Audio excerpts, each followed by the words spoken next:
আমাদের জীবনে কোনো কিছুই চিরস্থায়ী না। সবার জীবনে ভালো দিন, খারাপ দিন আছে। এটা মেনে নিতে হবে। পরিস্থিতি যখন বদলে যায়, মানুষও বদলে যায়। মেয়েরা পৃথিবীর সব কাজ করতে করতে ক্লান্ত হয়ে গেলেও ঘর সাজাতে এবং গোছাতে কখনোই ক্লান্ত হয় না। মেয়ে মানুষের সারা জীবন ঘর গোছাতে আর ঘর সাজাতেই কেটে যায়। সকালে নাস্তা করে সংসারের সব কাজগুলো গুছিয়ে নিলাম। সংসারের জন্য প্রয়োজনীয় জিনিসটা কিনে আজ প্রথম ব্যবহার করলাম। আর বিকালে নাস্তার জন্য মজাদার দই মিষ্টি বানালাম। এই সব কিছু নিয়ে থাকবে আমার আজকের ভিডিওটা। আশা করছি পুরোটা ভিডিও জুড়ে আপনারা আমার সাথেই থাকবেন। আসসালামু আলাইকুম, কেমন আছেন সবাই? আশা করি কাছে এবং দূরে যে যেখান থেকে আমার আজকের ভিডিওটি দেখছেন, আল্লাহর রহমতে সবাই ভালো আছেন, সুস্থ আছেন। আলহামদুলিল্লাহ, আমরাও ভালো আছি। আল্লাহর দেওয়া নতুন একটি সুন্দর সকাল, সুন্দর আশা, নতুন স্বপ্ন আর নতুন দিনের শুভকামনায় আরও একটি গল্পকথা নিয়ে চলে আসলাম। আশা করি বরাবরের মতো আমার আজকের ভিডিওটি আপনাদের কাছে ভালো লাগবে। আর ভিডিওটি যদি ভালো লাগে প্লিজ একটা লাইক দিয়ে ভিডিওটা কন্টিনিউ করবেন। আর যে সকল বন্ধুরা চ্যানেলে নতুন জয়েন হয়েছেন, শখ করে দেখছেন, দেখতে থাকেন, দেখতে দেখতে একসময় ভালো লাগা ভালোবাসা হয়ে যাবে। আর যদি আপনার কাছে আজকের ভিডিওটা দেখতে দেখতে একটুও ভালো লেগে যায়, চ্যানেলটি সাবস্ক্রাইব করে আমার সাথে থেকে যেতে পারেন। আর আপনি যদি এই কাজটি অলরেডি করে থাকেন, আপনাকে অসংখ্য ধন্যবাদ। আজকের ভিডিওটা শুরু করলাম সকাল থেকে। সকালে হাতে বানানো পরোটা, আলু ভাজি আর ডিম ভাজি, এই ছিল আমাদের আজকে সকালের নাস্তা। আর আমি অলরেডি চা বসিয়ে দিয়েছি। এখন তো আমি আপনাদেরকে বলেছি আমি দুধ চাটা খুব কম খাই। আমি দিনে 2বার চা খাই, সকাল আর বিকাল। এখন আমি ঠিক করে নিয়েছি যে কোনো একবেলা আমি চা খাবো আর একবেলা দুধ চা খাবো। তবে মাঝে মধ্যে 2 বেলাতেই আমার চা খাওয়া হয়। যদি আপনাদের ভাইয়া বাসায় থাকে সেই দিন আমার একবেলা দুধ চা খেতে হয়। আর আজকে আমি আপনাদেরকে একটা নতুন জিনিস দেখাবো। মানে আমার কাছে তো নতুন, যেহেতু আমি নতুন ব্যবহার করেছি। এর আগে কখনো আমি ব্যবহার করিনি। আমি অনেক ভয় পেয়েছি জিনিসটা ব্যবহার করার আগে। মনে হয়েছে বাস্ট হয়ে যেতে পারে। তারপরে দেখলাম খুবই স্লো করে দিয়ে আমি ট্রাই করলাম, দেখলাম না, আসলে জিনিসটা পাতলা হলেও অনেক মজবুত আছে। সেটা কি, সেটাই আমি আপনাদেরকে এখন দেখাচ্ছি। আর আজকে প্রথম এই টিপটটাতে আমি চা বানালাম। এই যে দেখেন, টিপটটা আপনাদেরকে একটু দেখাই। আমি অনেক ভয় পেয়েছি। একদম গরম গরম ধোয়া ওঠা চা আমি ঢেললেই আপনারা বুঝতে পারবেন একদম ধোয়া উঠছে। আর ভাবছিলাম যে এটা মনে হয় বাস্ট হয়ে যাবে, কারণ আমি কখনোই এই ধরনের পটে চা তৈরি করিনি। আর আমার যেহেতু গ্যাসটা একদম ডাইরেক্ট আপনার কয়েলের উপরে বসাতে হয়, দেখতেই পাচ্ছেন কি সুন্দর ধোয়া উঠছে। যাই হোক, অনেক দিনের ইচ্ছা ছিল এরকম একটা টি পটে আমি একটু চা বানাবো।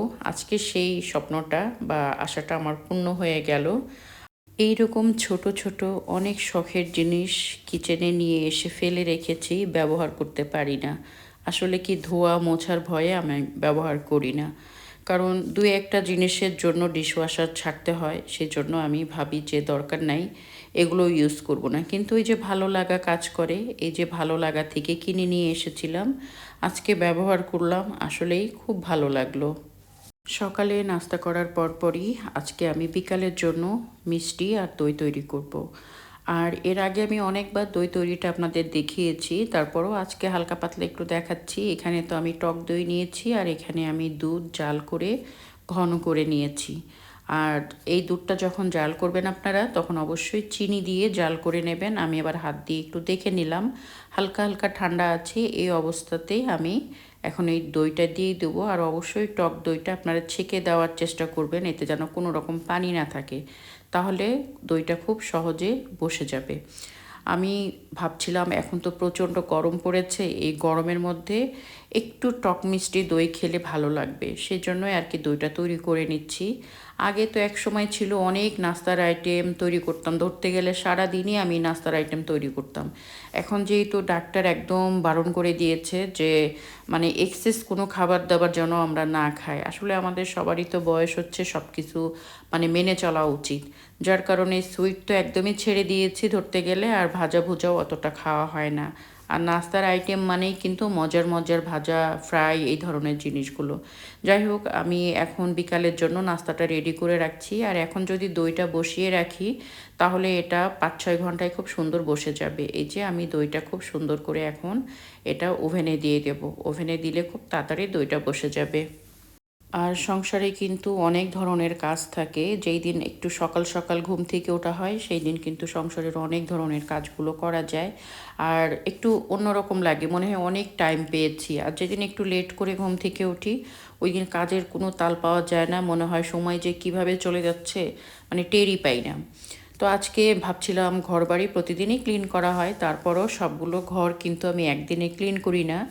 2-3টা করে রুম আমি এক এক দিন ধরি, ওইটা শেষ করি, আবার যেদিন একটু ভালো লাগে তারপরের দিন আবার ওইভাবে আর কি ঘরটা আমি পরিষ্কার করে গুছিয়ে নিই। প্রতিদিনই ভাবি কোনো না কোনো ঘর একটু একটু করে ঝেড়ে মুছে পরিষ্কার করব, কিন্তু সময় আর সুযোগের অভাবে কিন্তু অনেক সময় হয়ে ওঠে না। আর হেল্পিং হ্যান্ড ছাড়াই যেহেতু সংসারের কাজগুলো করতে হয়, তাই নিজের কাজ নিজে যেরকম যত্ন নিয়ে করব সেটা কিন্তু হেল্পিং হ্যান্ড দিয়ে সম্ভব হয় না করা। একটা কথা আমরা সবাই জানি, চোখের ভালো লাগা থেকে মনের ভালোবাসা তৈরি হয়। এই যে আমি এত কষ্ট করে আপনাদের মাঝে কতটা বছর ধরে আজকে ভিডিও দিচ্ছি, সবার প্রিয় হতে পারেনি, সবার পছন্দের হতে পারেনি, অনেকের ভালোবাসার হতে পারেনি। কারণ সবার মনের মতো হওয়াটা কিন্তু অত সহজ নয়। আর সবার পছন্দের খেয়াল করতে গিয়ে একটা সময় দেখা যায় নিজেরও অনেক ভালো লাগা, মন্দ লাগা এগুলো কিন্তু নষ্ট হয়ে যায়। যতটা সুন্দর করে পরিপাটি করে গুছিয়ে আমি আপনাদের সাথে আমার ভিডিওগুলো শেয়ার করি, অনেকের কাছেই ভালো লাগে, অনেকেই সুন্দর করে কমেন্ট করেন। নতুন নতুন অনেক বন্ধু জয়েন হয়েছেন, অনেক আপুরা আমাকে অনেক সুন্দর করে কমেন্ট করেন। ওই সকল আপুদের আমার অন্তর থেকে অনেক অনেক দোয়া থাকলো।